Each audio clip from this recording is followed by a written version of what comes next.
बात अब यूपी की सियासत की करते हैं। क्या यहाँ कोई खेला करने की स्क्रिप्ट लिखी जा रही है? डिप्टी सीएम केशव प्रसाद मौर्य ने कार्य समिति की बैठक में एक बयान देकर माहौल गर्म कर दिया था, लेकिन उन्होंने इस गर्मी को और बढ़ा दिया दिल्ली पहुंचकर।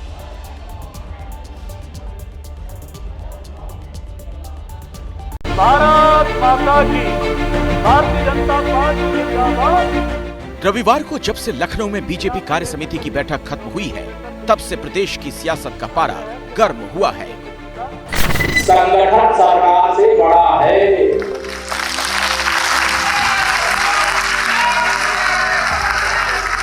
संगठन से बड़ा कोई नहीं होता है।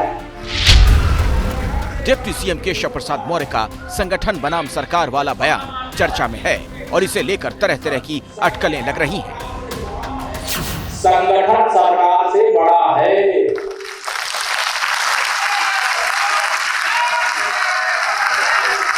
संगठन से बड़ा कोई नहीं होता है।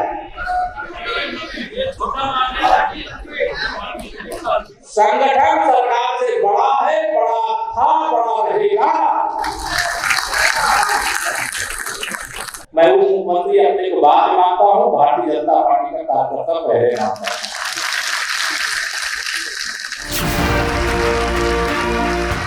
14 जुलाई की मीटिंग में केशव प्रसाद मौर्य ने यह बयान दिया और अगले दिन यानी 15 जुलाई को कुछ इस अंदाज में अपनी बात रखी।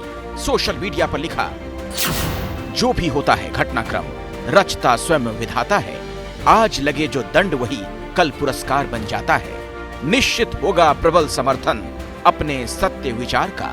कर्मवीर को फर्क नहीं पड़ता कभी जीत और हार का।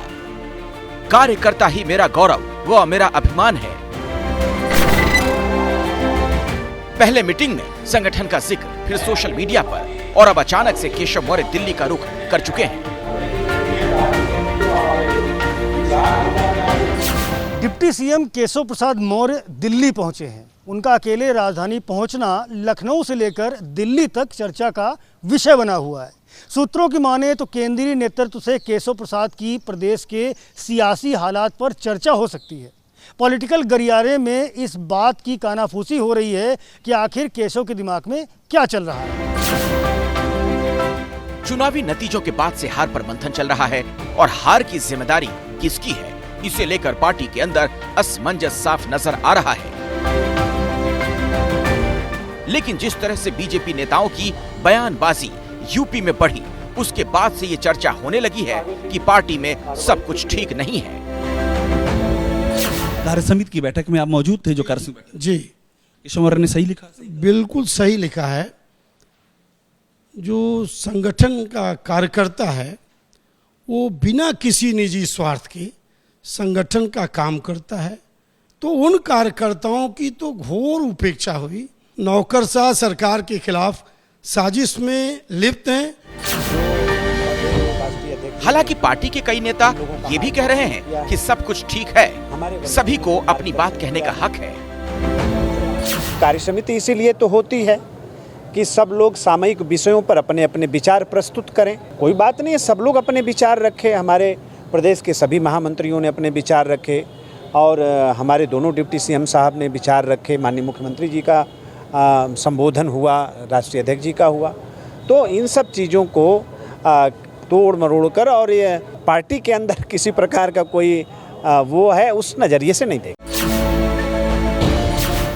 फिलहाल यूपी में हार के साइड इफेक्ट संगठन से लेकर सरकार तक देखने को मिल रहे हैं। अभी आने वाले दिनों में विधानसभा का उपचुनाव भी होना है और वो चुनाव 2027 का सेमीफाइनल हो सकता है।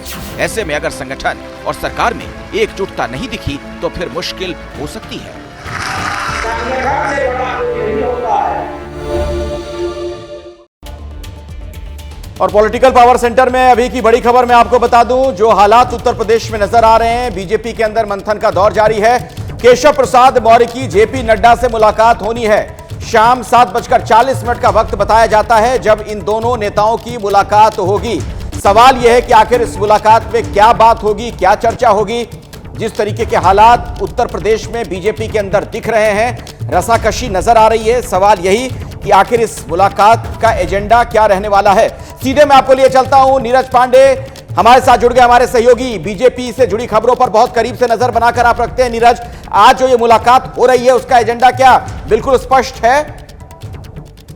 देखिए, भाजपा के अध्यक्ष और उत्तर प्रदेश के डिप्टी सीएम के बीच में मुलाकात का एजेंडा तो अभी तय नहीं है, लेकिन निश्चित रूप में जिस तरह से उत्तर प्रदेश में इस समय अफवाहों का बाजार गर्म है, संगठन के बीच के अंदर जिस तरह से बातें निकल कर आ रहे हैं, उससे साफ है कि कहीं ना कहीं इस मुलाकात को इम्पोर्टेंट माना जा रहा है। इस मुलाकात के पीछे ये भी कहा जा रहा है कि आने वाले दिनों में भारतीय जनता पार्टी का उत्तर प्रदेश में क्या स्वरूप होगा, सरकार में कैसी गतिविधियां होंगी, सरकार का क्या स्वरूप होगा, सरकार और संगठन के बीच में कैसा तालमेल होगा, इन सब विषयों पर भी चर्चा हो सकती है। क्योंकि केशव मौर्य केवल डिप्टी सीएम ही नहीं है, बल्कि भारतीय जनता पार्टी उत्तर प्रदेश के पूर्व अध्यक्ष भी रह चुके हैं, पार्टी में सीनियर लीडर हैं और लंबे समय से संगठन से जुड़े रहे हैं, तो संगठन को बहुत बिल्कुल नीरज, आप इस पर नजर रखिएगा। फिलहाल बहुत शुक्रिया आपका इस जानकारी के लिए। लेकिन देखिए, अब यहाँ पर सवाल ये उठ रहा है कि आखिर इन मुलाकातों की, इन समीक्षा बैठकों की जरूरत क्यों पड़ रही है? इतना हाहाकार हार को लेकर यूपी में क्यों मचा हुआ है? तो आपको इसके लिए एक नंबर गेम समझाते हैं। दरअसल आप नंबर्स देखेंगे तो समझ आएगा कि आखिर ये हाहाकार के पीछे की वजह क्या है। उत्तर प्रदेश में लोकसभा सीटें 80, जिसमें से यहाँ 37 सीटें समाजवादी पार्टी ने अकेले जीती थी और इसी के साथ 33 सीटों पर जीत बीजेपी ने की थी। उसके साथ ही बीजेपी यहाँ पर समाजवादी पार्टी की सहयोगी यानी कि कांग्रेस को 6 सीटें मिली थी और बीजेपी की सहयोगी आरएलडी 2, अपना दल 1 और आजाद समाज पार्टी ने भी 1 सीट जीती थी। तो कुल मिलाकर यहाँ पर सबसे बड़ी पार्टी जो बनी थी 37 सीटों के साथ, वो समाजवादी पार्टी बनी थी और इसीलिए खलबली बीजेपी में ज्यादा बनी हुई है। जैसे ही घड़ी का काटा दोपहर 2:30 पे आए, बबीता जी का दिल सास बहू साजिश के लिए मचल जाए। और ये है इनकी बहू, पूरे दिन ऑफिस की टेंशन हो जाए गॉन जब ये करें अपना फेवरेट शो फ्री टाइम पे ऑन। इनकी तरह आप भी देखिए अपना फेवरेट शो अपने टाइम पर और डाउनलोड कीजिए एबीपी लाइव ऐप अपने स्मार्ट टीवी पर।